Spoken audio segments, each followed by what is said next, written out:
Hey guys, it's Prince Rich with Rich Technology Group, and today's video is called How to Avoid Problems Porting Your Phone Numbers to Voice over IP.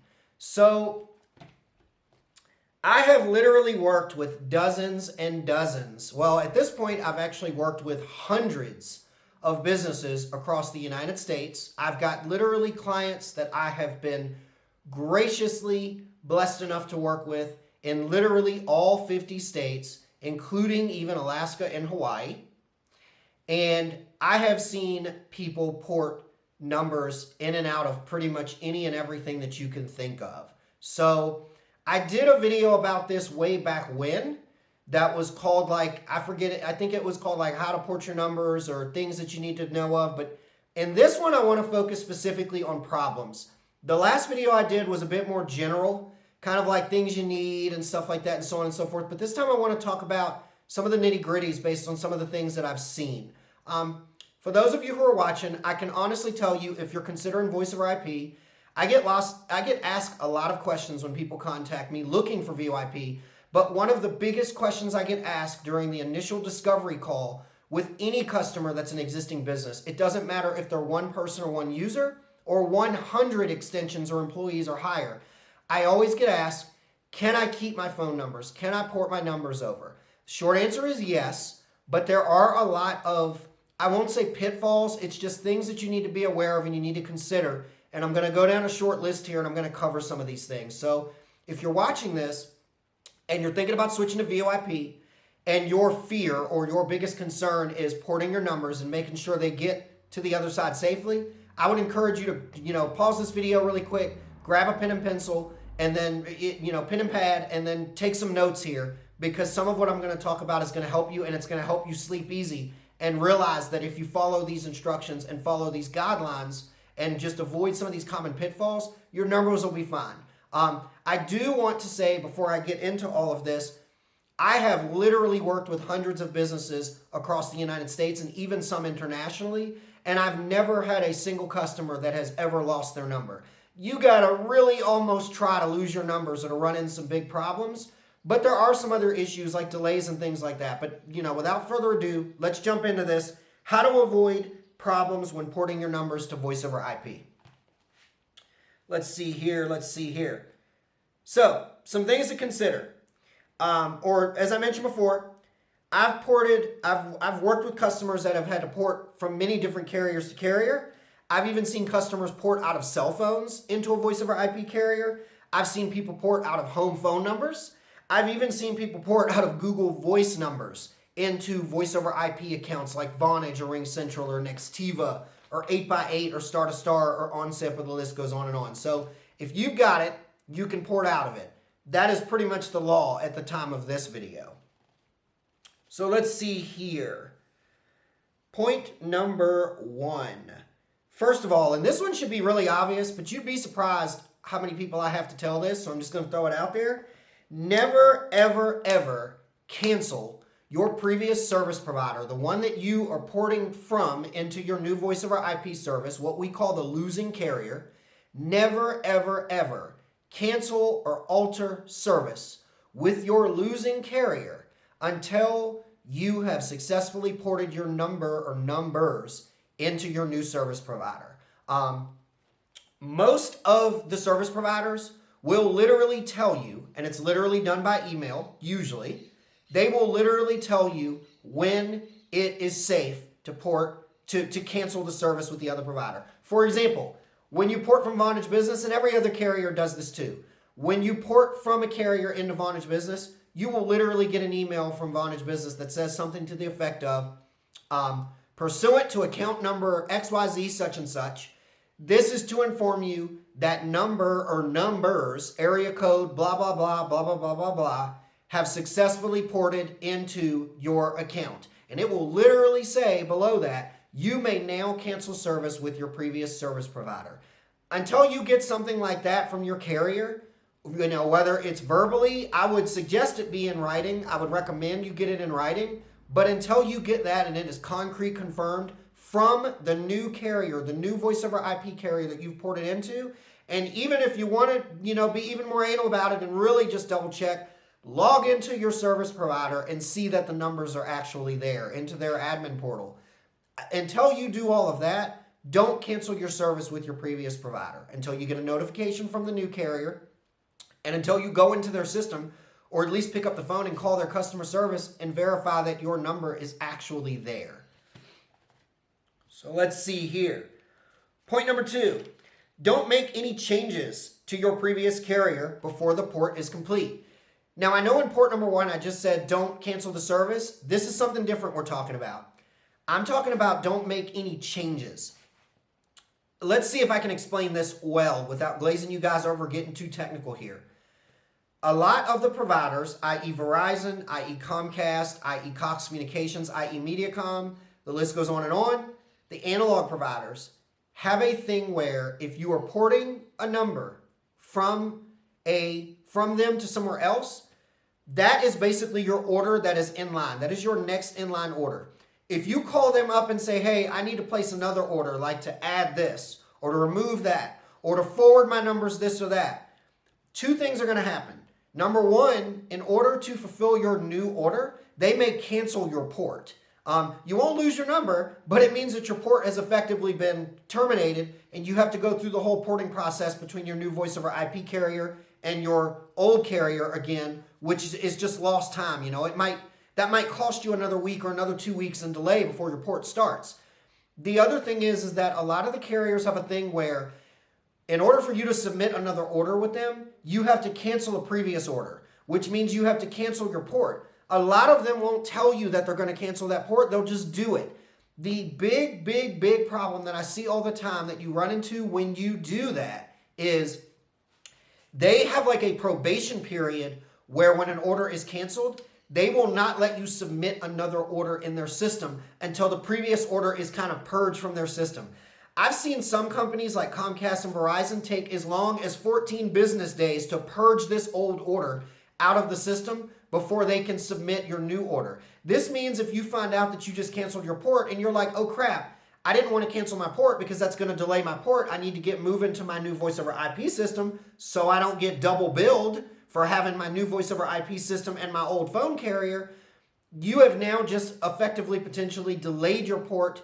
You've delayed being able to resubmit a port for possibly another 1 to 2 weeks. Then once you submit the port again, then you've got possibly another 1 to 2, maybe even 3 weeks to a month before that port even goes through.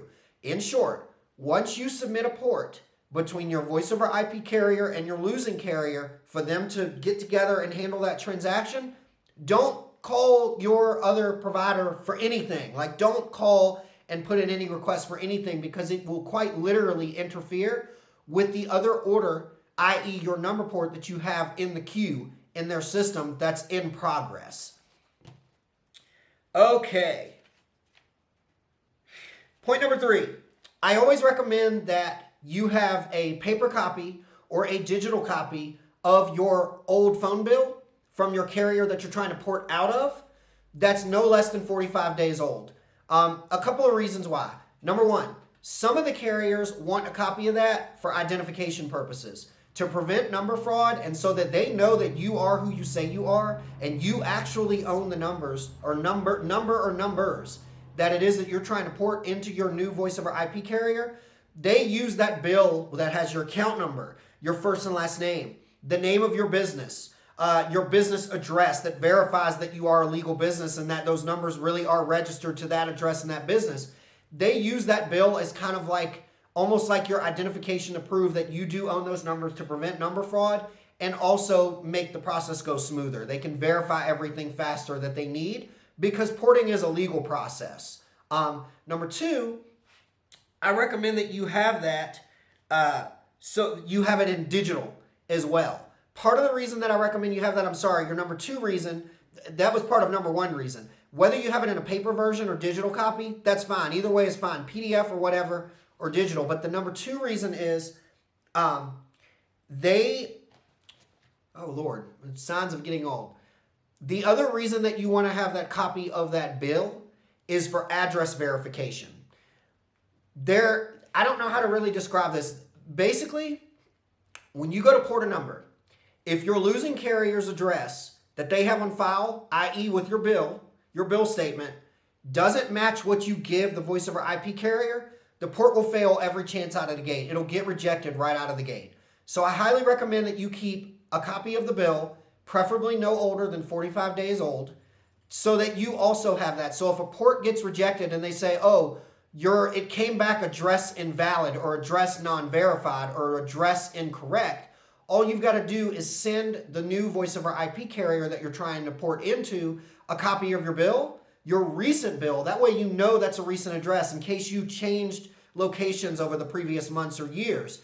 That way all they have to do is go back to your carrier and say, hey, we've got a copy of their bill. This is the last one that you sent them in the last 45 days. Take a look at this, and then they can clear up that right then and there and resubmit the port and hopefully get it pushed through in less than a week. Let's see here.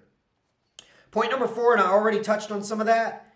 If you don't have a copy of the bill or the carrier that you're trying to port to doesn't require a bill, because many voice over IP carriers don't require a bill, but they do require specific information, i.e. your federal EIN for your company, i.e. the last 4 digits of the social security number of the person who is named on the bill where the number is coming from, so that they know that it's not number fraud and that that person or persons, whether there be partners in the firm, actually own that number.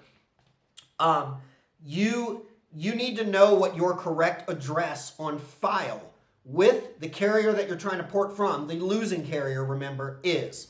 This is the number one biggest thing that I see that gets ports rejected over and over and over and makes a port that should have only taken 1 to 2 weeks take 2 months or more, is you are giving the voice over IP carrier an incorrect address of what the carrier, the losing carrier that you're trying to port from, has on file. Where do I see this most? I'll tell you guys. People who move a business. Obviously, if you move your location and then you need to get new internet and new phone system and you port your number out, the address that your other carrier probably has on file is not your new location. It's going to be your old location. So every time you submit the port to your voice over IP carrier with the new location, it's going to get rejected flat out within less than 24 hours. I've seen them get rejected in less than 1 hour when people submit incorrect addresses. In short, know your address. Know what your address on file with the carrier is. If you have a copy of a bill that's less than 30 or 40 days old, that's even better, because that's obviously what they have on file because they sent that to you in the last month. If you don't have that and you're not sure what it is because you've moved around, or maybe you use your P.O. box versus a physical address, pick up the phone and call your losing carrier, the one you're trying to port from. Ask them, what is my address that you have on file for my account? That is the address that you want to give to the voice over IP service provider to eliminate any delays in that regard. Let's see here. Point number 5, which is the final point that I want to make for you guys before we get into a conclusion and summary. Make sure before you accept the new carrier, meaning a contract with your new voice over IP carrier, that you are not still stuck in some sort of a contract with your losing carrier, with the one that you want to port out of. Now, you can port numbers out of your other provider that you're still in contract with all day long, but you may not be able to get out of contract, which means you're going to be stuck with 2 phone bills. So just keep that in mind. Another thing I want to throw out there as well is make sure that your account is in good standing before you try to port numbers out as well. I know a lot of you watching this are probably like, really, Prince? Really? But you'd be surprised, guys. I mean, I had an account years back, owed Comcast $14,000 and wanted to port numbers out. I mean, what do you think Comcast said? So make sure that your account is in good standing, and you don't owe these guys more than like maybe a month or 2 or something like that. Just make sure you're not in delinquent status or something like that before you try to port your numbers out, because that's just, you might run into some unnecessary bureaucracy between you and the collections department, and you may not be able to port your number out. So anyways, in conclusion, just a few things I want to cover. Normally, ports always go smoothly. Again, I've worked with hundreds of customers across the entire United States. I've not had one person lose any number or numbers when porting. I've seen many delays and many shenanigans and problems, on both sides during a port, but I've not ever seen anybody lose their numbers. So that's good news there, knock on wood. Ports usually take 7 to 14 days. It depends on carriers, Biggest question I get asked is, Prince, how long is it going to take for my numbers to port? It literally differs by carrier, but if I got to give you guys just a round number, I would say 2 weeks. But I mean, I've seen Google Voice numbers port in 24 to 48 hours. I've seen Comcast business numbers port in 4 to 6 days. I've seen Verizon numbers port out into a voice over IP carrier in literally 48 hours. It all depends on the carrier, and it all depends on how well organized are you and do you have your stuff together before submitting the port to your voice over IP carrier. Keep in mind, the carrier will handle everything. I get a lot of customers that call me and they say something to the effect of, oh, I'm going to go ahead and call my carrier and let them know that I'm going to port. You don't need to do that. You always submit the port with the winning carrier, with the carrier that you're trying to move your number to, and then they have internal porting departments that request the information that they need from you, and then they go to your losing carrier and handle all of the red tape. That's why I said it's imperative that you give your new carrier, i.e. the voice over IP service provider, it's imperative that you give them as much information as you can, and more importantly, it needs to be accurate. Check and double check everything, because anything that's incorrect will fail your port and will cause you to have to resubmit it all over again, which just costs you time and effort. The goal here is so that you don't get double billed by 2 different carriers more than you have to, and you can get your numbers out and into the new carrier as soon as possible, and then cancel your service with the old carrier so you just have one communications bill. So anyways, one other thing. The carrier will never cancel your losing carrier's service, your new carrier. I want to make this clear.